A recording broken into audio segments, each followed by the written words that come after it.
All right. All right. So Houston, we have a liftoff here. Let me get to my notes.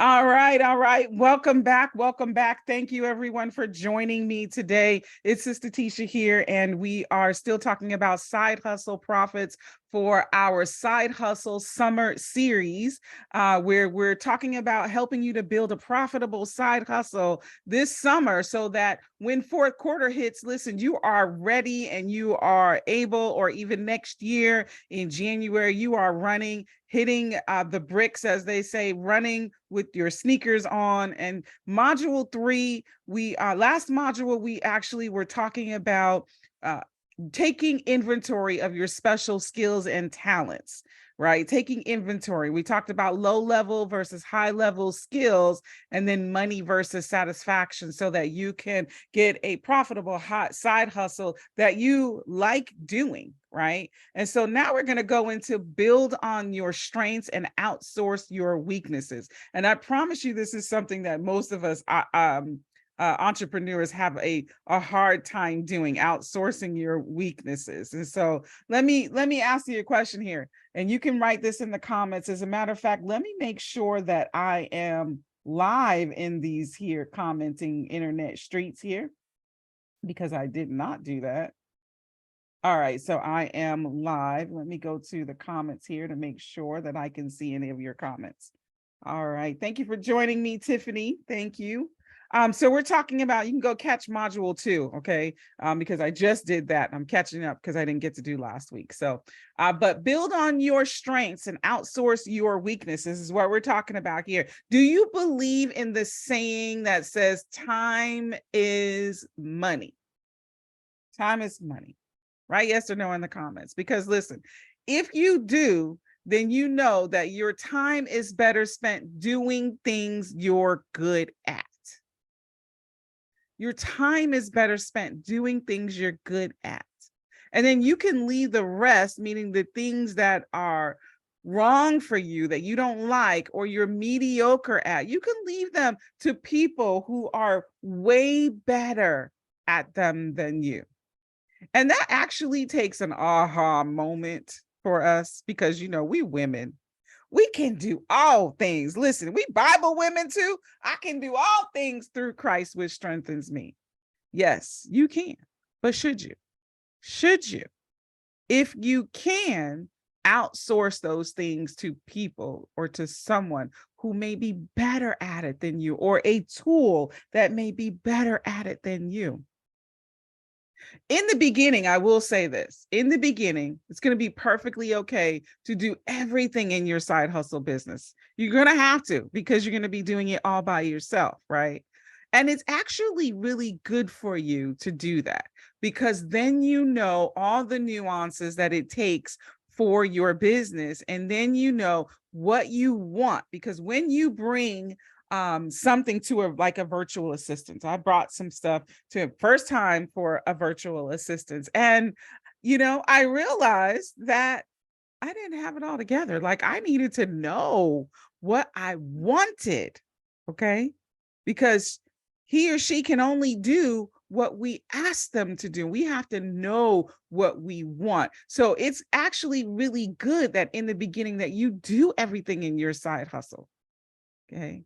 But once your business starts to grow, then you have to consider outsourcing those things which slow you down, or those things that you don't even enjoy doing. And this is going to be especially useful if you still hold a day job, right? Because it's only 24 hours in a day.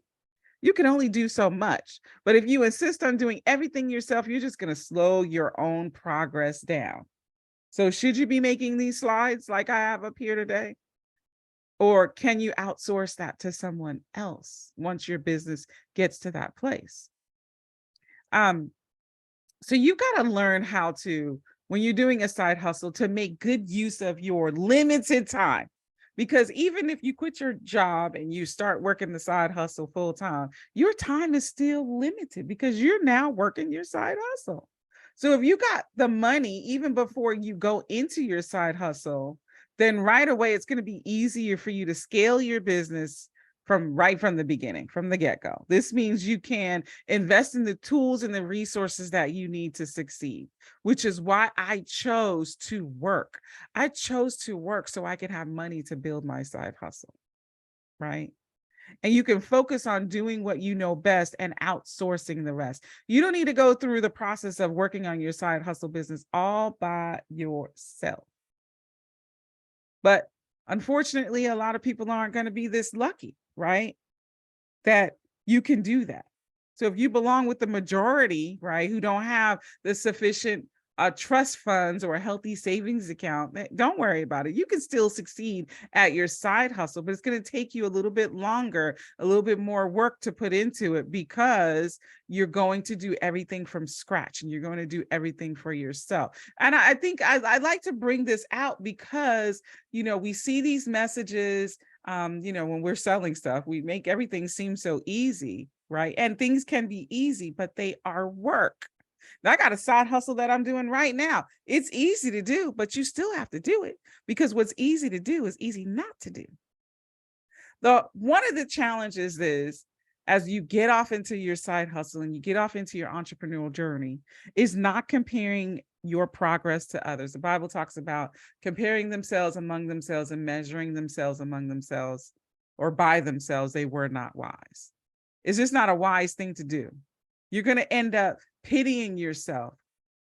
It's just not going to be good for your self-esteem, and your motivation is going to take a nosedive. If you take a look at somebody who's already doing it well, and you are comparing your progress with theirs, your motivation is going to take a nosedive. If you choose a blog as your side hustle, let's say, you're going to need to do everything yourself in the beginning. You're going to write your own content. You're going to design your own site. You're going to promote your content on the various social media channels and all of that. And doing all these things is going to cost you many hours, maybe hundreds, but you'll be willing to do it anyway because you're passionate about blogging. And so you don't mind doing all that grunt work. You're going to treasure that learning experience. And when you finally succeed, you're going to get hundreds or thousands of people who are reading your blog posts. And if you monetize your site correctly, then you could earn the right amount of money from your blog. And if you add more high quality content to the site, then there's an outstanding possibility that your earnings are going to go up too. So now you need to decide, do you outsource the content creation, or do you continue to do everything yourself? And if you decide to outsource it, you'll publish more articles on your site than if you continue to do writing all on your own. You'll be able to grow your social media presence much faster. So with outsourcing, you're essentially replicating yourself so you get more work done in less time. So the question is outsourcing the right thing to do? Is it the right thing to do? The thing is, outsourcing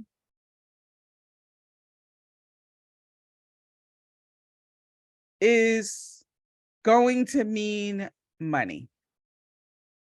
But we don't want to view that as negative.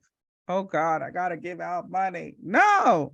Instead, consider it as an investment in your business. You need to spend the money so that you can make money. Y'all know the saying, it takes money to make money. You have to spend it in order for you to make it. Now, hiring the right people to help you out with your business isn't exactly straightforward. So you can go to workplace websites like Upwork. So it's upwork.com or Fiverr.com, Fiverr.com. You can actually post on Facebook, and in all of these ways, you're going to probably receive tons of applicants. And guess what you're going to have to do? You're going to have to find the right ones for you. So you'll need to spend some time interviewing them, or maybe giving them a job here or there and seeing how they do. This one mistake I made, I'd advise you never to do it. I hired a VA and I paid the money up front. And I went through all sorts of issues I'm not even going to go through. But what I would suggest is never pay up front. Yep, don't do it. Take it from me. Take it from one who has experienced it not to do that. So you're going to have to find the ones that are good fit for you. And doing all that takes time. So by the end of it all, the freelancer that you hire may end up only being good on paper, but won't be a good match for your needs. So you need to do everything all over. I want you to know that and have that expectation, because you have to know that everybody isn't for you. Even in the world of freelancers, we all have different styles and ways of doing things that may not meet with your style and way of doing things. So let's say I am Christian, I'm Bible, right? So a lot of my things are going to include Bible speak, Bible talk, I call it, right? Christianese, okay? But if you're not Christian, you're probably going to have a hard time as a freelancer speaking Christianese and being sincere, or showing that sincerity in the work that you do, because you can do anything, you can fake anything, right? But it won't come across in the work that you do, right? So you're going to have to find someone that works best for you. And that comes through trial and error. Outsourcing, it comes with a share of headaches. So if you're a manager in one of your jobs, it's going to be good for you as someone who outsources things, because it's going to help you to manage things well. And once you find that right contractor, that right person, you will need to train them up on your systems. You will need to train them up on your processes. So you want to have those identified before you do that. And as you build your side hustle, why don't you just start developing your processes so that when you do hire out, you know what those are and you're able to do that a little bit more quickly and easily. Now, they're probably not going to get the hang of it right away. So that's going to mean some time of back and forth. Talk to any entrepreneur. I promise you, show me one, because I don't know any, that when they first started outsourcing, they didn't have to go back and forth and showing people what they need until they were finally satisfied, until they felt comfortable to give them some leeway on how to do the job. And sometimes you feel like, well, I could have just did it myself. If I have to walk you through and take all this time, I could just do it myself. And I got to pay you for this. But the thing is that you're going to get them to a place where then you no longer have to do that. So whether you're hiring a freelancer or employees, just keep in mind that it's going to be essential to build healthy relationships with everyone. If you respect the people that are working for you, then they'll respect you back. They'll be more committed to helping you and your business grow. So the point is, make the better use of your time. Once you can, outsource your weaknesses and build on your strengths.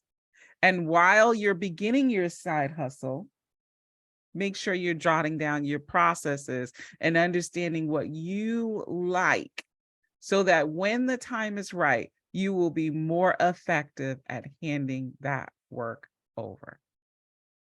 So thank you for joining me today. I'll see you in the next video, where we're going to be talking about mapping out your side hustle and your side hustle strategy. Until we meet again, be blessed, be fruitful, multiply, you guys. Take care.